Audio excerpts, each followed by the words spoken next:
চাওক যেতিয়া মই মনোনয়ন পত্ৰখন দাখিল কৰিবলৈ আহিছোঁ মই ঢোল আৰু বাগৰে আহিব পৰা নাই মই প্ৰথমে হাতযোৰ কৰি মাৰ্ঘেৰিটাবাসী ৰাইজক মোক মৰম কৰা ৰাইজক ক্ষমা বিচাৰিছোঁ যে মই বাছৰ যোগান ধৰি দিব পৰা নাই জনতাই মোক যোৱাকালি ডেকা ল'ৰাবোৰে 1,01,000 টকা মোক অনুদান আগবঢ়াইছে কিছুদিন আগতে মই কেম্পেইনিং কৰিব যাওঁতে 3200 টকা 5,000 টকা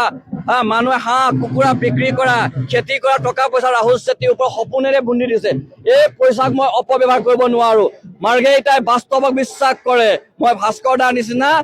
কোটিপতি নহয় গতিকে মই কোটিপতিৰ দৰে ইয়াক জাক জমকীয়া কৰিব নোৱাৰো ৰাহুল চেত্ৰী কৃষকৰ সন্তান কৃষকক ন্যায় দিব আহিছো ৰাহুল চেত্ৰীৰ মাতৃ এটা সময়ত আশা কৰ্মী আছিলে সেই মাতৃসকলক মই ন্যায় দিবলৈ আহিছো ৰাহুল চেত্ৰী 30 বছৰ এখন ডেকা যুৱক আমি ডেকা যুৱক আৰু যুৱতীয়ে দেখা মাৰ্ঘেৰিটা মই বাস্তৱ দিব লাগিছো মোৰ কাষত দেখি আছে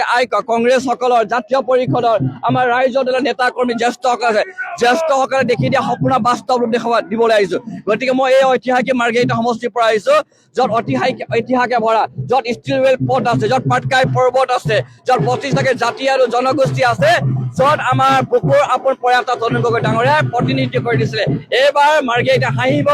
এইবাৰ মাৰ্ঘেৰিটাবাসী ৰাইজে খেলিব আৰু এইবাৰ মাৰ্ঘেৰিটাবাসী ৰাইজে জিকিব ধন্যবাদ